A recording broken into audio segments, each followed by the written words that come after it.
Olá pessoal, como vocês estão?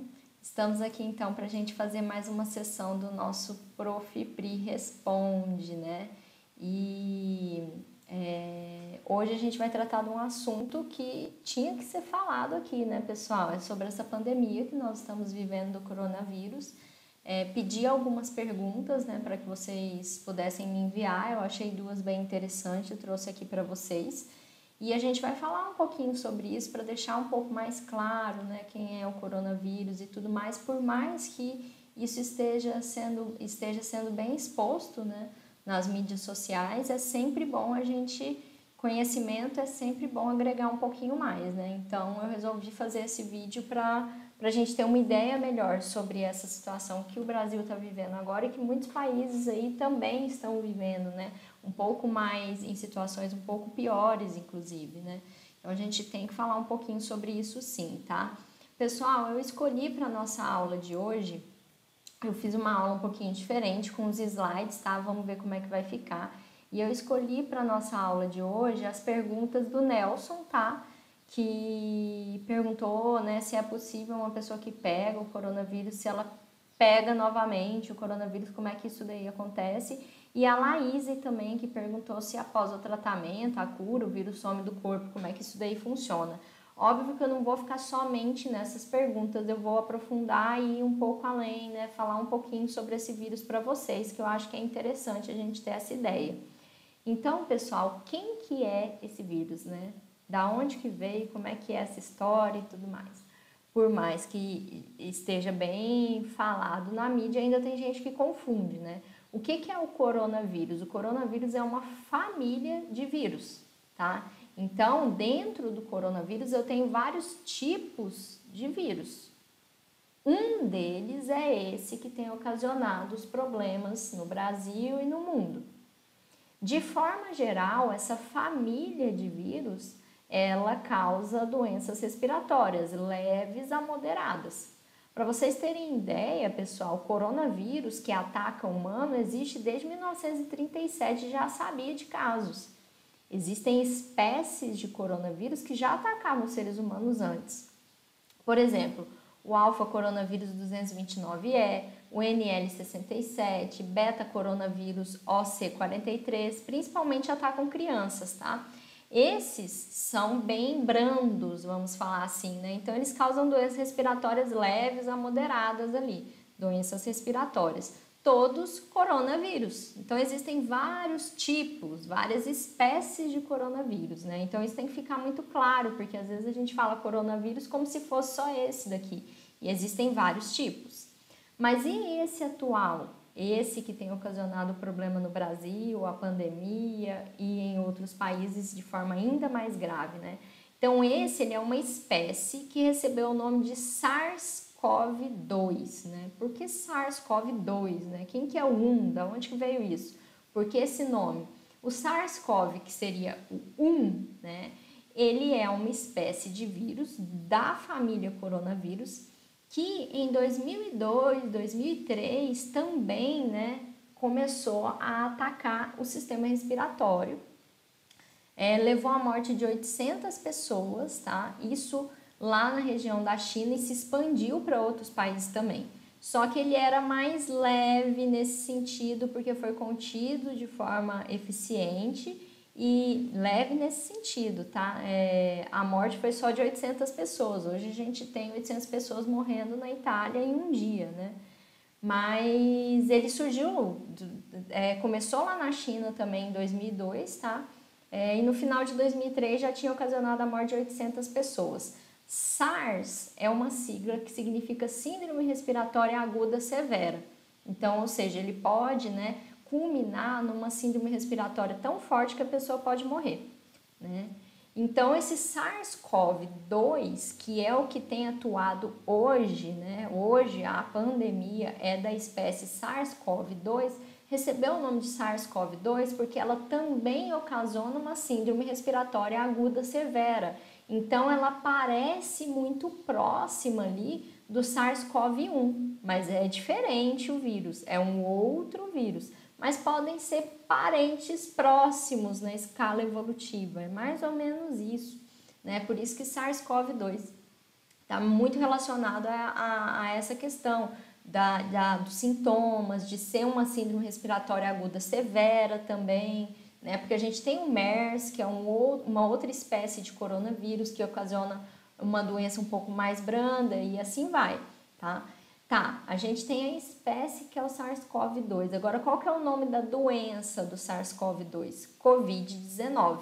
Então, isso tem que ficar muito claro, porque às vezes a gente faz uma bagunça com esses nomes. É um tal de tô pegando coronavírus, não quero pegar coronavírus. Não, coronavírus talvez você já tenha até pegado. Coronavírus é a família, você não quer pegar a espécie SARS-CoV-2, né? E você não quer ter a Covid-19, que é a doença que a espécie SARS-CoV-2 gera no seu organismo, tá? Então é isso, a gente tem a família coronavírus, a espécie SARS-CoV-2, né? E a doença Covid-19. Por que 19? Porque foi em 2019, né, que ela foi descoberta. Já no final de 2019, lá na China, estourou na China e e acabou se alastrando pelo mundo todo, né? Então, também é uma síndrome respiratória aguda severa. A gente já teve outras no planeta, por exemplo, a SARS-CoV-1, né? Mas ela tem matado um maior número de pessoas, tá? E é uma espécie que ainda era desconhecida, ela foi conhecida, o nome dela surgiu esse ano, pessoal. Né? Então, para vocês verem que é uma espécie muito nova, que ninguém tem o conhecimento direito sobre ela. Os estudos estão sendo alavancados esse ano, por isso que é a grande preocupação, né? Porque é uma espécie que a gente não sabe direito como é que ela tem agido, né? E aí, né? Como que veio essa história de vírus e tudo mais? Isso daqui é muito importante a gente falar, inclusive, né, o Hugo já falou também no Instagram dele, eu gosto muito das postagens dele. É importante a gente falar porque isso vai dar uma visibilidade muito grande para a ciência. Né? É bem aquela história assim que a gente só valoriza a ciência em momentos assim, né? O que acontece, pessoal? Esse vírus, em 2007, foi feito um trabalho sobre os vírus que tem em morcegos, tá? O trabalho é esse que está aí no slide, Severe Acute Respiratory Syndrome Coronavirus, né? As an agent of emergent and emergent infection. Ele foi feito em 2007. E lá já se sabia que esses morcegos apresentavam uma grande quantidade de coronavírus. Vários coronavírus da família. Não sabia que tinha o SARS-CoV-2. Não sabia que ia ocasionar a doença Covid-19, mas sabia que tinha vários coronavírus. E que o fato dos seres humanos estarem associados com isso daí, os seres humanos comerem esses organismos lá na China, era uma bomba relógio. Por quê? Tem muito vírus nessa espécie e o ser humano está se alimentando, está em contato, então uma hora isso daí pode estourar, isso daí pode ir para o ser humano e é um vírus que a gente não tem conhecimento direito como é que vai atuar no ser humano, tá? Quer dizer que veio do morcego? Não, já explico. Mas isso já foi mencionado no trabalho lá em 2007, ou seja, né, se as pessoas valorizassem o conhecimento científico e se esse conhecimento científico principalmente fosse passado para a população, talvez a gente tivesse um controle maior. Aliás, a China tem muito controle desses tipos de animais, né, que ela se alimenta e tudo mais, mas ainda assim o controle não foi eficiente a ponto dessa bomba relógio não estourar. Ela realmente estourou. A gente não sabe se ainda é do morcego, já entro nessa história com vocês, mas isso daí já é mostrado já há tempos, né, em 2007. Para vocês terem uma ideia, né, até para puxar sardinha também para o trabalho que é feito no Brasil e que tem que ser valorizado.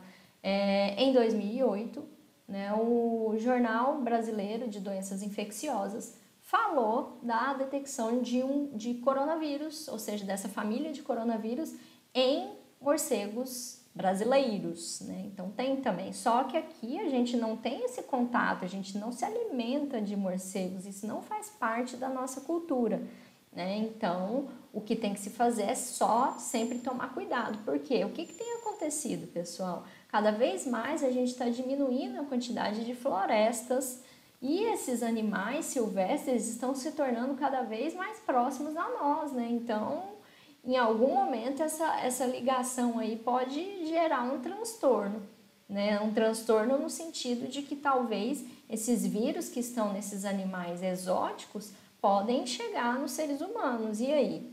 E aí que acontece o que tem acontecido nos últimos tempos, né? Nos últimos meses. É uma pandemia, ninguém sabe como cuidar, como curar o vírus, muitas pessoas morrendo, o sistema de saúde em nenhum lugar do mundo suporta, não adianta se você mora na Conchinchina e que lá é muito bom e que o sistema de saúde em nenhum lugar suporta uma grande quantidade de pessoas, né?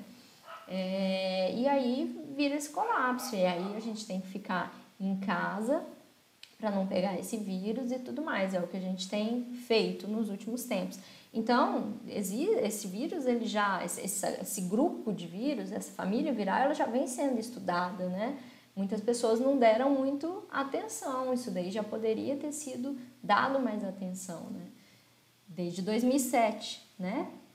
E aí uma coisa que é interessante falar, né, que esse vírus também, pessoal, por mais que todo mundo no começo ficou, esse vírus foi criado, isso daí foi criado, é uma bomba, tipo uma bomba atômica que um país criou para dominar e acabar com os outros. Não, pessoal, não foi criado, já saiu um trabalho, né, em março de 2020, se tiver alguma coisa mais recente, me falam, me passam, que eu adoro saber, mas nesse trabalho também, né, fala exatamente isso, que o vírus ele não foi criado, então vamos desmistificar essa ideia de que alguém criou esse bendito de vírus, né, que seria uma pessoa com uma cabeça minúscula, né, para fazer isso e espalhar no planeta inteiro, mas não, ele não foi criado, né. É um artigo que fala justamente dessa origem do SARS-CoV-2 e o que ele fala? Que esse vírus não tem como ter sido criado. Provavelmente ele surgiu por processos de seleção natural. Até por isso que ele é bem parecido ali com o SARS-CoV-1, por exemplo. E o que mais que eu achei interessante de falar desse artigo? Sobre a origem dele, porque está todo mundo falando, vem do morcego. Vem do morcego. O que este artigo propõe? Se tiver coisas mais atuais, me passem. Existem duas possibilidades, né, desse vírus ter surgido aí. Uma é de que ele tenha sofrido um processo de seleção natural e modificou algum vírus, né, que a gente já conhecia, talvez modificou o seu código genético por um processo de seleção natural ao longo de alguns anos, no organismo hospedeiro. Que organismo hospedeiro é esse? Aí pode ser o morcego, pode ser o pangolim, já vou falar um pouco sobre isso. E depois isso daí foi passado para o ser humano. Então existe esta possibilidade. A segunda possibilidade é de que o ser humano se alimentou ou, enfim, entrou em contato com esses organismos exóticos, esse vírus foi para o ser humano e no ser humano ocorreu um processo de seleção natural, uma modificação ali que deu origem a esse SARS-CoV-2. Então, o SARS-CoV-2 ele pode ter se modificado dentro do hospedeiro ou já dentro do ser humano, né? Então, ele pode ter vindo antes da transferência zoonótica ou depois da transferência zoonótica. Mas, de fato, ele está relacionado com esses animais que já apresentavam uma grande carga de vírus, coronavírus. E aí é que tá, né? Tem se falado, vem do morcego, não, vem do pangolim. Segundo esse artigo, ainda é difícil falar de qual ele realmente veio, tá? Por conta da estrutura do vírus. Não parece, não tem como chegar numa conclusão clara que é realmente do morcego ou que é realmente do pangolim. O pangolim é esse daí que vocês estão vendo na imagem e os morceguinhos todo mundo já conhece, né? Então não tem como falar da onde que veio ainda. Mas a ideia é que a quantidade de coronavírus nos morcegos é tão alta que provavelmente é deles, mas a gente não tem certeza. Não é que é só de morcego e nananã, e também não é para sair matando tudo quanto é tipo de morcego, pessoal. É isso que a gente tem que ter na cabeça, né? Por quê? O problema é o contato com esses animais, a forma como é feito o contato, porque isso pode gerar um contágio. O bicho, ele tá lá no lugar dele, não tem por que matar, né? Mas a forma de contato com esses animais é que tem ocasionado tantos problemas. Então, os morcegos, eles apresentam uma gama muito grande desse vírus, né? Do tipo SARS, inclusive, e provavelmente por mutações, processos naturais, não foi nada que alguém foi lá e modificou, por um processo de seleção natural, alguns desses vírus podem ter se transformado, não é a palavra adequada, mas podem, por um processo evolutivo, terem modificado ali uma carga genética e virado o SARS-CoV-2, que é esse que tem atacado. Então, é mais ou menos isso que aconteceu. Não se sabe se é um morcego, se é um pangolim, provavelmente um morcego pela carga de vírus, mas ainda, mesmo nesse trabalho, eles não definiram como sendo realmente dos morcegos, mas de fato ocorreu uma variação genética, ele não foi criado, ocorreu uma variação genética que pode ter sido dentro do ser humano já, depois de ter ingerido ou ter ficado em contato com esses animais, ou dentro desses animais e depois isso foi passado para o ser humano, tá? Então é isso que aconteceu e que esse artigo vem falando pra gente.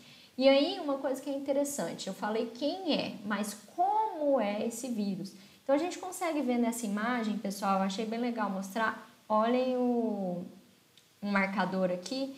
Esse vírus, ele tem essas estruturas aqui, essas hastes, tá? Que são chamadas hastes glicoproteicas, porque é formado é uma região de glicoproteína. Essas hastes são extremamente importantes, eu já vou mostrar por quê, tá? E aqui na região, nessa região aqui, ó, nós temos o quê? Um envelope que recobre o vírus. E ele é um envelope de lipídio, tá? Já vou falar por que isso é importante. E aqui dentro eu tenho o RNA. Então, essa estrutura aqui é o RNA. Ele não tem DNA. Ele tem RNA, somente, né? Ele é um vírus que tem RNA. Então, ele tem esses espinhos, que é a glicoproteína, ele tem um envoltório, né, sobre ele, que é de lipídio, e o RNA. Por que isso é importante? Para que serve o detergente e o sabão na sua casa? Quando você usa o detergente na cozinha, você vai fazer o quê? Você vai lavar uma panela que está com gordura, né? Então, esse detergente, ele quebra a gordura. Do que é feita a gordura? De lipídio. Então, quando você usa detergente ou quando você usa sabão, você quebra essa gordura que envolve o vírus. E o vírus vai morrer, porque ele precisa dessa gordura para proteger o RNA. Se ele é quebrado, ele morre. É por isso que a gente precisa lavar e ter uma higienização muito boa das mãos, do corpo, da região da mucosa, tudo. Por quê? Porque isso daí vai eliminar o vírus, vai arrebentar o vírus e ele vai morrer antes de entrar dentro da célula. O que acontece com o álcool? Por que é importante usar o álcool? O álcool, ele também é importante, mas o sabão, o detergente ainda é mais eficiente, tá? O álcool, ele vai desnaturar tanto proteínas, óbvio que o vírus ele vai precisar de proteína, ele é composto de proteína, ele tem proteínas na estrutura dele, como estruturas lipídicas também. Ele desnatura isso daí, e aí ele também pode contribuir para você eliminar o vírus. Mas o que acontece? Como é um processo de desnaturação, na hora que você passou, desnaturou. Dali 5 minutos, 10 minutos, você pode pegar o vírus novamente. Quando você lava, o processo é mais intenso. E aí a ideia é de que a higienização tem que ser feita constantemente e que isso daí vai garantir por um maior tempo que você não adquira esse vírus, esse SARS-CoV-2, né? Como que esse vírus vai entrar na célula? Agora eu quero que vocês olhem de novo aqui na imagem, por isso que eu quis fazer agora com imagem para vocês, tá? Porque eu acho que fica mais fácil mostrar. Eu não falei que ele tem uma região ali, uns espinhozinhos? Aqueles espinhos conectam na membrana da célula, tá? Então, as células do nosso corpo têm algumas hastes, né? E essas hastes, algumas delas, servem para a conexão desse vírus específico. Olha que coisa que é a natureza, né? Que é o corpo humano e tudo mais.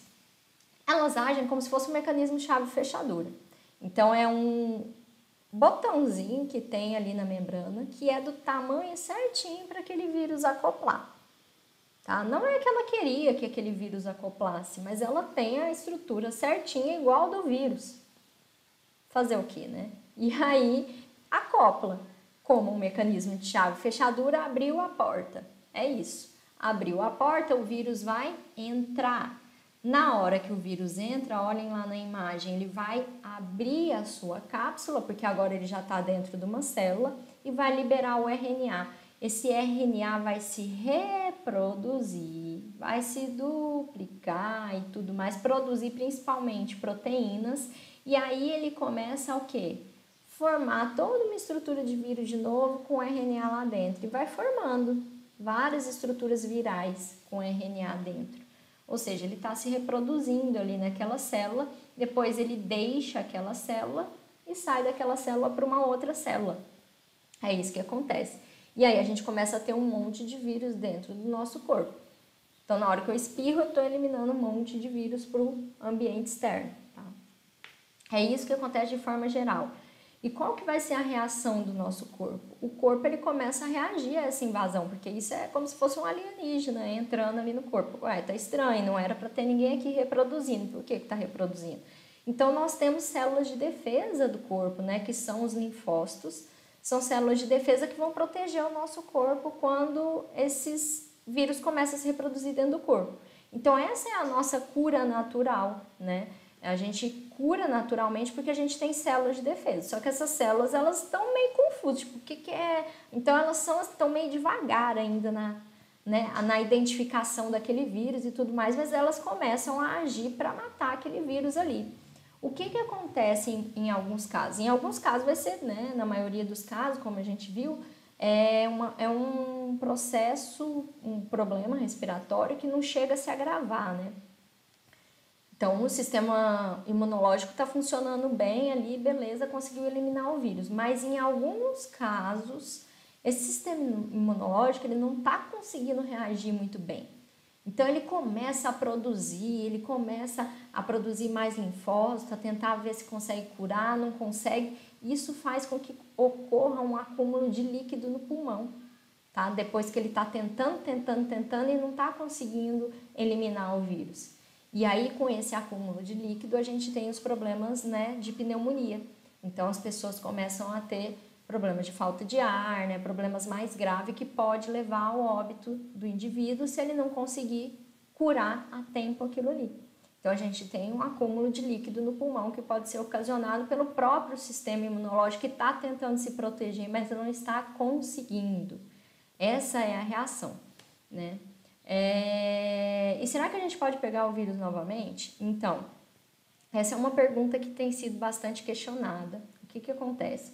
O nosso corpo, toda vez que entra um vírus, é igual eu falei, ele tá ali, ele entendeu, tem alguma coisa estranha. Ele começa a se proteger, os linfócitos começam a se aglomerar para matar esse vírus, matam de várias formas, que eu não vou entrar agora em detalhes. Mas, uma vez que o vírus entrou, depois, quando esse vírus entra novamente, essas células já reconhecem, elas lembram, falam, opa, esse vírus aqui já teve aqui. Então, o sistema imunológico age tão rápido que a pessoa praticamente ela não tem mais a doença, né? A gente fala que é a memória de imunidade, uma imunidade ativa ocasionada pelo próprio, né, agente viral que entrou no nosso corpo num primeiro momento. É isso que acontece. Então, teoricamente, a gente não pegaria esse vírus novamente.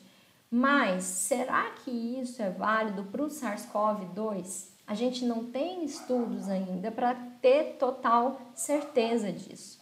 Nós já tivemos algumas comprovações na China de pessoas que adquiriram novamente o vírus, mas a gente não sabe se aquela pessoa ela foi diagnosticada da forma correta, se realmente ela pegou o mesmo vírus ou não, né?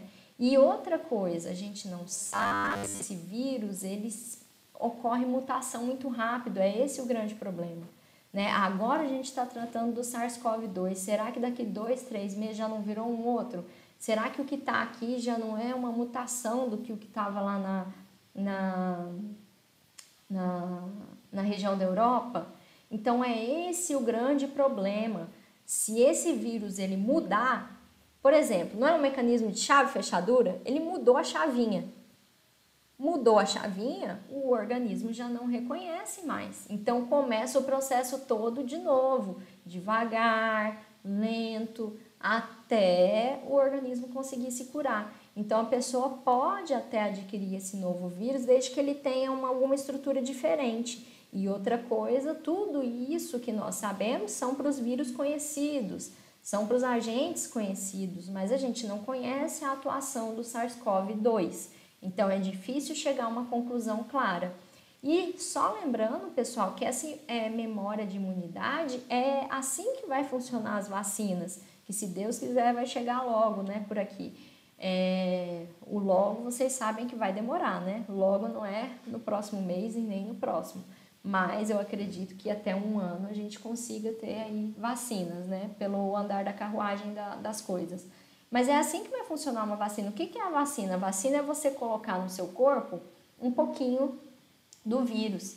Aí o seu corpo reage àquele vírus. Então, na hora que o vírus entra de novo, o seu corpo já não vai ter mais a doença, né? A gente só coloca um pouquinho do vírus, não é para a pessoa ficar ruim, tá, pessoal? Por isso que tem aquele bando de gente que acha que vacina não deve ser tomada, né? É só, às vezes é o vírus até inativo, né? Às vezes é uma parte do vírus só, não é ele todo. Mas isso já vai fazer com que o sistema imunológico reconheça. Aí vale a gente pensar um pouquinho sobre a questão da gripe, tá? Para vocês entenderem isso daí, como é que é. A gripe, eu tomei a vacina da gripe o ano passado. Aí chegou no final do ano, eu fiquei gripada. Eu falei, eu não entendi, foi nada. Tomei a vacina da gripe, fiquei gripada do mesmo jeito. Por quê? Porque existem vários vírus da gripe. Eu tomei a vacina para um vírus específico, não para outro. Então, eu posso ficar gripada com outro. Esse é o problema do bendito SARS-CoV-2, né? Se ele mudar, essa vacina ela vai ser para o que a gente conhece e não para a mutação dele, tá? Então é por isso, pode ser que você pegue novamente se ele mudar um pouco. Então a gente não sabe, é um vírus novo e tudo tem sido descoberto, tem sido investigado nos últimos tempos para tentar gerar alguma informação a mais, né, sobre a atuação dele. E aí, após a cura, será que ele é eliminado do corpo? Sim. Depois que você está curado, que seu organismo reagiu, ele é eliminado do seu corpo. Mas o problema é você achar que está curado e ainda não está curado. É mais ou menos assim, pensa na gripe. Você está lá gripado. Primeiro, segundo, terceiro dia são os piores, você está ruim, fica em cama, espirrando demais. Quarto dia você está mais ou menos, no quinto dia você já vai trabalhar. Aí você ainda tem um pouco de vírus, você não está 100%, entendeu? Então acredita-se que o período de incubação é de pelo menos 14 dias, tá? Então você pode estar achando que você está bom ainda, mas você não está, você tem que ficar 14 dias para ele realmente sair do seu corpo totalmente. É isso que é indicado, também tem sido estudado, é em torno de 14 dias, não quer dizer que é exatamente 14 dias, né? Então, por isso que eu falo, é um vírus muito novo e aí a gente às vezes fica com várias dúvidas mesmo e que nem os especialistas e nem os pesquisadores ainda sabem. Então, acredita-se que é um período de incubação de 14 dias. Então, se você pegou hoje, seu corpo começa a agir. Talvez depois de uma semana você já está 100%, mas o vírus ainda está lá. Então, só depois de 14 dias é que você vai ter a eliminação total desse vírus do corpo, tá? E aí, pessoal, só para a gente fechar, né, essa aula de hoje, também para lembrar sobre isso, a gente não pode deixar de falar sobre isso, né? Essa transmissão do vírus é pelo ar, vírus é transmitido pelo ar, por isso que é tão difícil, por isso que a gente tem que ficar em casa e tudo mais. Então, se uma pessoa espirra, ela vai eliminar vírus. Se uma pessoa joga catarro ali na rua, ela vai eliminar vírus. Se ela tosse, se ela está falando perto de você, gotículas de saliva está indo para você, ela está eliminando o vírus. Né? Então, uma pessoa ela pode infectar 3. Uma pessoa pode infectar 3. Não é que ela infecta uma hoje, uma amanhã, uma depois. Eu estou no meu serviço, eu já infectei 3, eu já passei para 3 ali. Desses 3, cada um passa para mais 3. No final do dia, o prédio inteirinho que eu trabalho já está infectado. Ao final do dia, o prédio todo. Esse prédio todo vai para casa e infecta toda a família. Então, vocês conseguem ver a gravidade e a rapidez que esse vírus se prolifera? Porque é pelo ar. E esse vírus, se ele ficar só no ar e não tiver ninguém, ele não consegue se reproduzir, ele morre. Né? Mas ele quer se reproduzir. Então, se tiver gente, ele vai entrar na célula. Aí ele pode ocasionar um dano mais leve ou um dano muito grave. Né? E vale a pena lembrar que esse dano grave ocorre na maioria das vezes em pessoas mais velhas, mas a gente tem várias pessoas mais novas, imunossuprimidas, que têm problemas respiratórios e que pode ocasionar um dano muito grave mesmo. Né? A pessoa pode sim ser levada a óbito, é só a gente ver o que outros países já estão passando. E que provavelmente o Brasil vai passar, a gente não sabe em que escala, é impossível chegar a falar em que escala, mas pensem só o tamanho da Itália, né, e o tamanho do Brasil. Então, assim, a gente ainda está no início aqui. E por isso que a gente tem que se cuidar tanto, que é para evitar essa transmissão. Né? Porque a transmissão ela já aconteceu, a gente já teve casos, já tem pessoas, né, confirmadas, a transmissão já aconteceu. Cada uma dessas pessoas confirmadas deve ter entrado em contato com tantas outras. Mas quanto mais a gente fica em casa, menos isso daí é disseminado. E aí o sistema público de saúde consegue atender essas pessoas, que vão ser poucas. Porque se for muitas, o sistema de saúde entra em colapso, que é o que a gente tem discutido e tudo mais em vários períodos. Quais são os sintomas da Covid-19, então? Tosse seca, febre, né? Tem cidades que aí já estão controlando as pessoas que estão entrando, quando entram com termômetro, porque é um dos primeiros sintomas que aparece, febre, fadiga, congestão nasal, coriza, dor de garganta, dor de cabeça e diarreia. Tá? Então, a pessoa pode ter todos esses sintomas aí. E o que você tem que fazer, né, ao apresentar os sintomas? Os cuidados que você deve ter. Primeiro, ligue para a unidade de saúde mais próxima de você. Não vá até lá, porque se você tiver com a doença, você pode transmitir para todo mundo que está ali no hospital. Né? Então, você tem que ligar, ficar na sua casa, aguardar que alguma pessoa vá até lá ou vai te passar a recomendação no telefone, mas de primeiro é avaliar os sintomas, né? Se são sintomas leves, se está começando a ficar com falta de ar e tudo mais, aí sim o sistema de saúde vai entrar em contato, né? Ou você vai entrar em contato com eles também, para que você vá até o hospital. Né? Então, pensem que no começo os sintomas, na maioria das pessoas, vão ser leves, né? Então, não tem necessidade de você ficar lá no hospital, ocupando o espaço de alguém que vai precisar e ainda passando isso daí para todo mundo.